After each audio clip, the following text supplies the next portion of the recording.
Hallo meine Freunde, hola Madridistas, es ist endlich wieder soweit. Nach dem Spiel ist vor dem Spiel. Morgen Abend hat Real Madrid das bisher wichtigste Spiel in dieser Saison in der K.O.-Runde der Champions League gegen Benfica Lissabon. In Benfica Lissabon, wo die uns vor 3 Wochen noch verprügelt haben. Doch das ist jetzt hoffentlich ein anderes Real Madrid. Ja, wie sich unsere Jungs auf dieses Spiel vorbereiten, das zeige ich euch heute natürlich in diesem Video. Dann haben wir aber noch 2 sehr interessante Themen.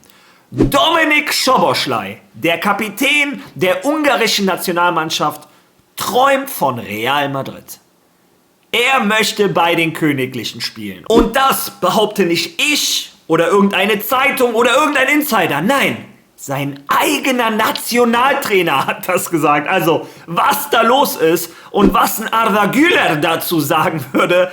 Also, die Pros und die Kontras, darüber reden wir natürlich heute in dem Video. Und dann habe ich heute etwas ganz Besonderes für euch. Ihr wisst, die Spieler von Real Madrid geben eigentlich privat nie Interviews. Der Verein möchte das nicht. Gestern gab es eine erfrischende Ausnahme. Vini Junior hat ein 45-minütiges YouTube-Video mit Ibai Llanos gemacht, dem größten YouTuber Spaniens. Und da haben wir sehr viele Einblicke ins Privatleben bekommen. Aber insbesondere habe ich mir 2, 3 Stellen rausgesucht, da redet er unter anderem über Dominik Szoboszlai, über Kylian Mbappé, über Luka Modric. Also, es wird auf jeden Fall interessant. Viel Spaß beim Video.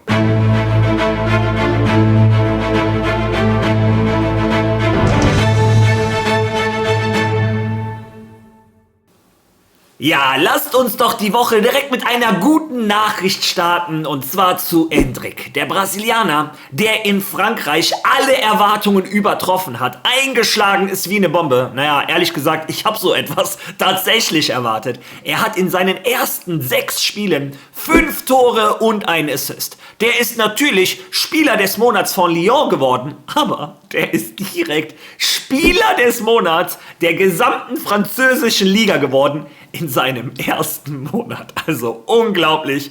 Er hat genau die Erwartungen, die die Madridistas in ihn gesetzt haben, in Frankreich erfüllt. Ein Carlo Ancelotti, der übrigens Karneval in Brasilien sehr zu genießen scheint. Also Carlo Ancelotti hat einfach Aura. Naja, wie dem auch sei, er scheint einen Carlo Ancelotti sogar davon überzeugt zu haben, ihn wieder für die brasilianische Nationalmannschaft zu nominieren. Eine Sache hat Fabrizio Romano gestern in seinem Video nochmal klargestellt. Es gibt Gerüchte aus der Premier League, es gibt Gerüchte aus Lyon, die wollen ihn behalten, andere Mannschaften wollen ihn haben, aber Real Madrid verhandelt nicht. Real Madrid ist sich zu 100% sicher, Endrick ist ein Projekt für die Zukunft von Real Madrid. Sie erwarten ihn im Sommer zurück und rechnen fest mit dem Brasilianer.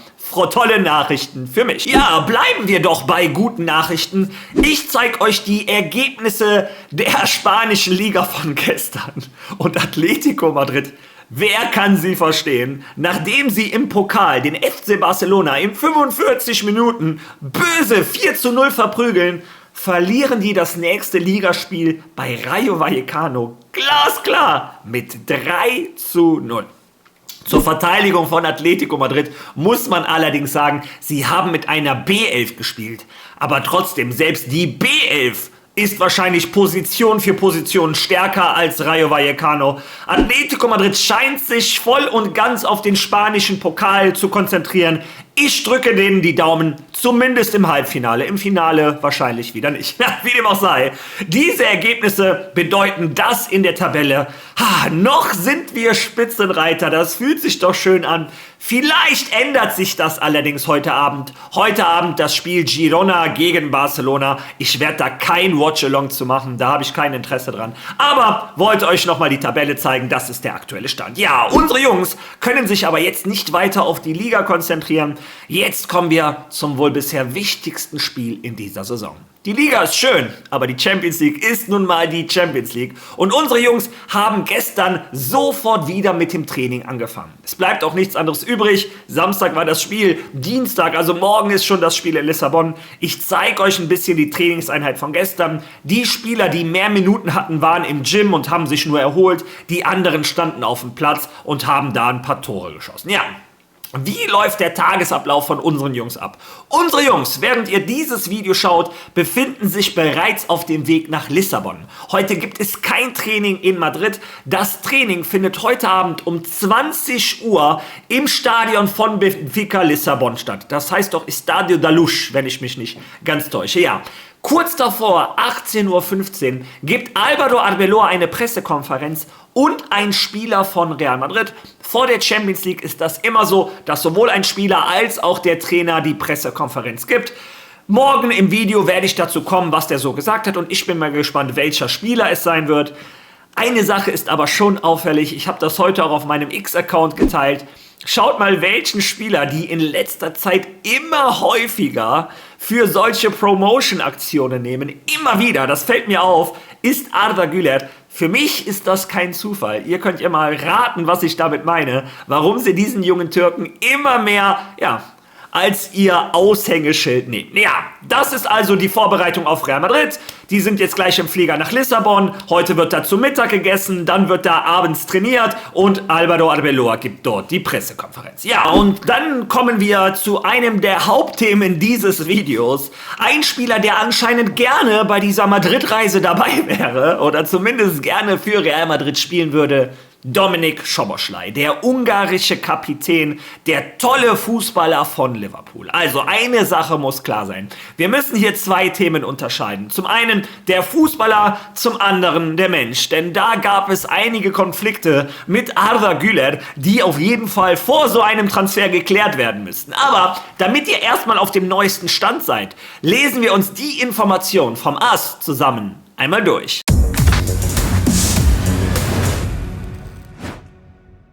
Szoboszlai wartet auf Madrid. Der Liverpool-Spieler interagiert mit den Beiträgen von Vinicius und Trent, nachdem sein Nationaltrainer erklärt hatte, dass sein Traum es ist, für Real Madrid zu spielen.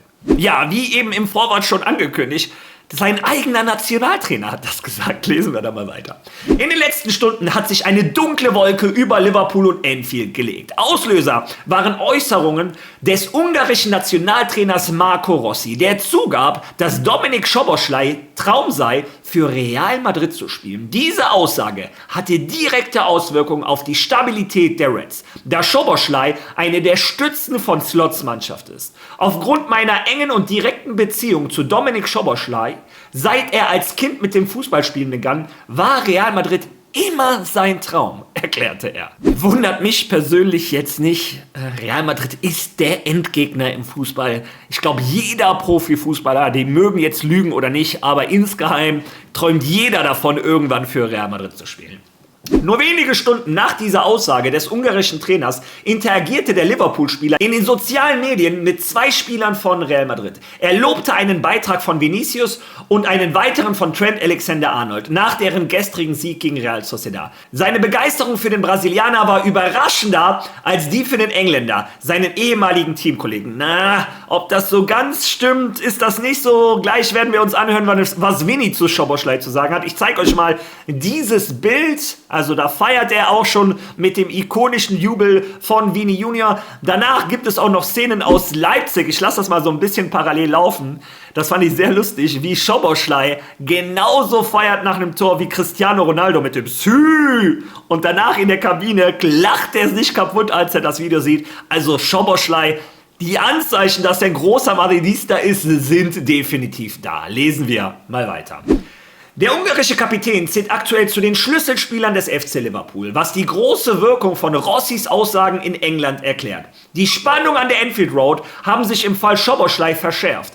Der Liverpooler Spieler war im FA Cup Finale gegen Brighton, das mit einem 3:0 Sieg an der Anfield endete, eine Schlüsselfigur und erzielte ein Tor. Mohamed Salah bezeichnet Szoboszlai nach dem Spiel den besten Spieler der Welt. Und auch Slot äußerte sich dazu. Ich denke, es gibt viele Weltklasse-Fußballer auf der Welt, aber ich stimme Mo absolut zu, dass er einer von ihnen ist. Er ist sehr wichtig für uns. Szoboszlai steht beim FC Liverpool noch bis 2028 unter Vertrag. Doch der englische Club beabsichtigt, ihm in den kommenden Monaten eine Vertragsverlängerung anzubieten. Ehrlich gesagt gibt es noch nichts Konkretes, gar nichts. Ab jetzt, ich habe da keinen Einfluss mehr. So läuft das eben. Es gibt keine Fortschritte. Aber wenn das richtige Angebot kommt, werden wir sehen, erklärte der Spieler vor einigen Wochen. Ja, und jetzt fassen wir das Ganze mal ein bisschen zusammen. Zunächst einmal spielerisch.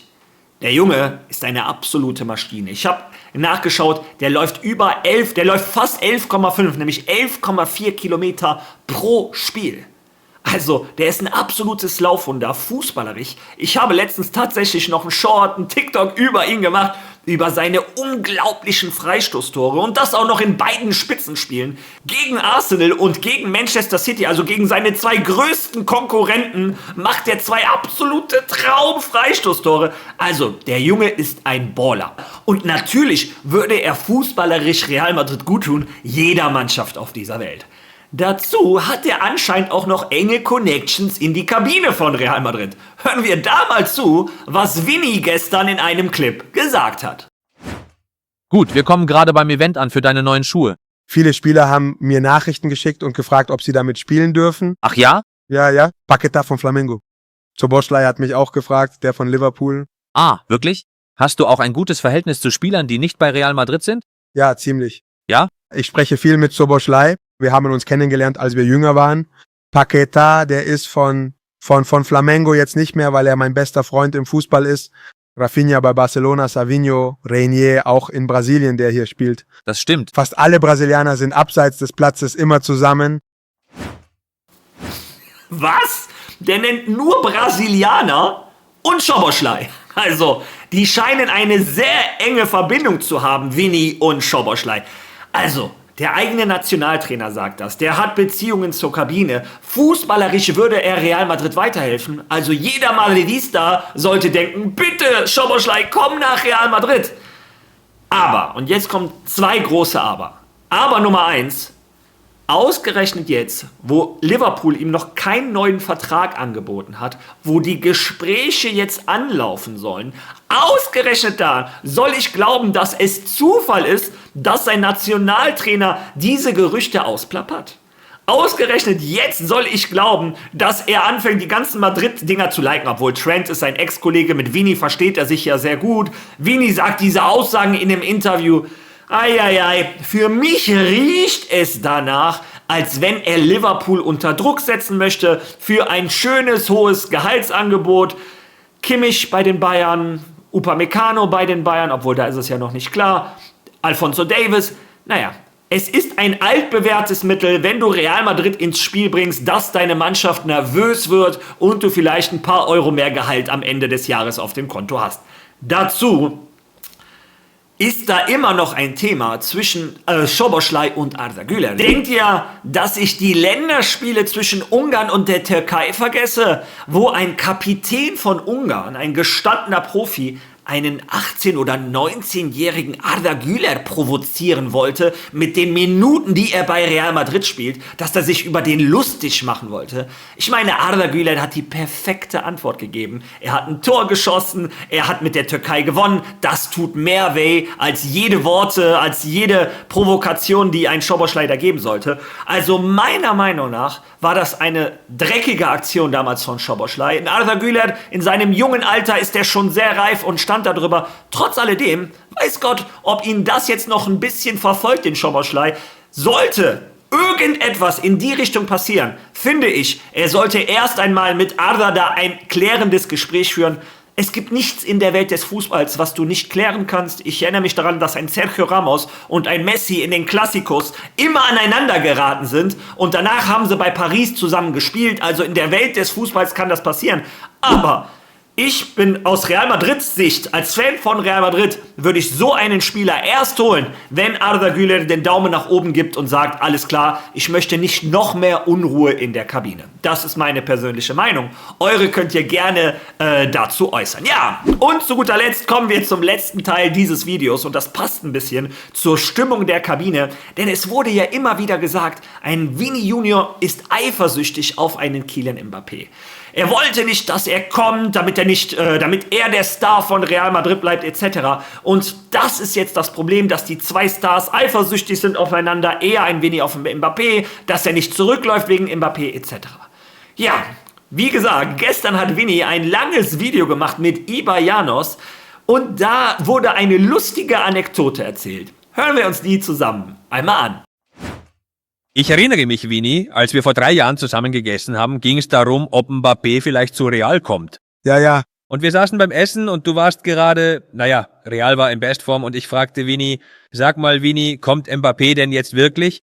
Klar, du wusstest es nicht, aber du meintest zu mir, hoffentlich. Hoffentlich, ja. Ich erinnere mich, wie er das sagte, weil wir alle wollten, dass Mbappé zu Real kommt. Du sagtest, hoffentlich kommt er. Ich fragte, aber Vini, kommt er? Und du, ich weiß es nicht, aber erinnerst du dich? Aber jeden Sommer, wirklich jeden Sommer habe ich Kylian geschrieben. Wann kommst du?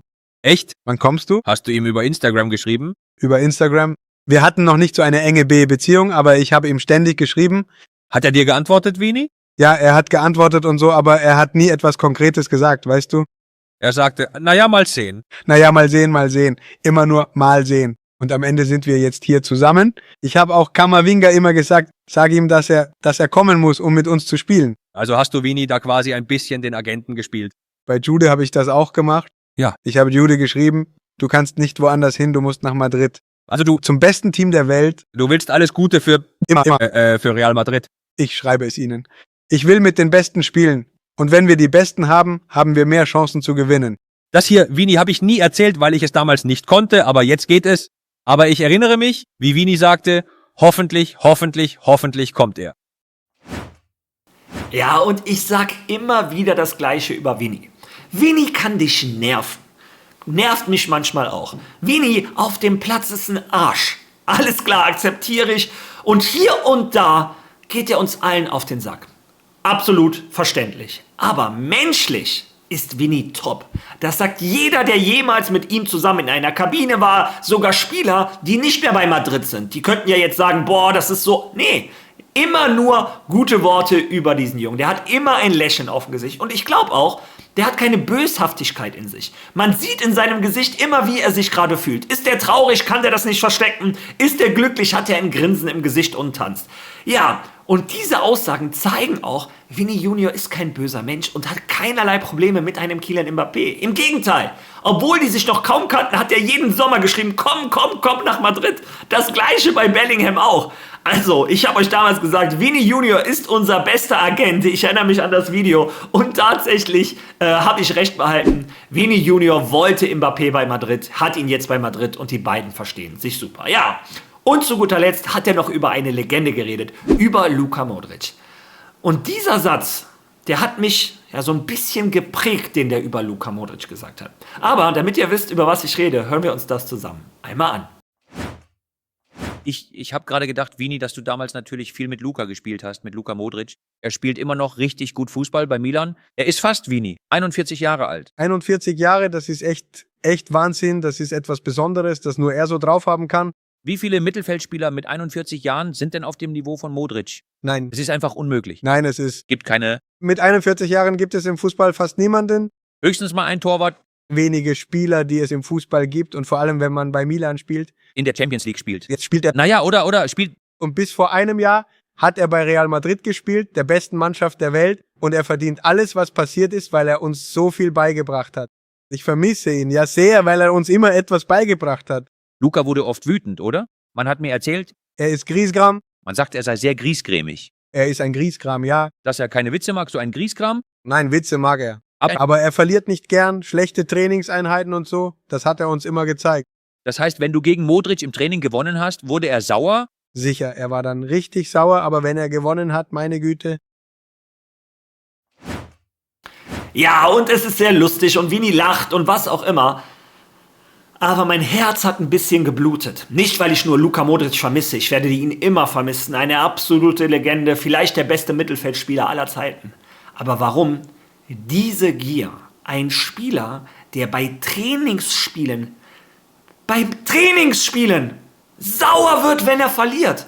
Schlechte Laune in die Kabine geht, wenn er verliert. Und wenn er gewinnt, ist er am Strahlen.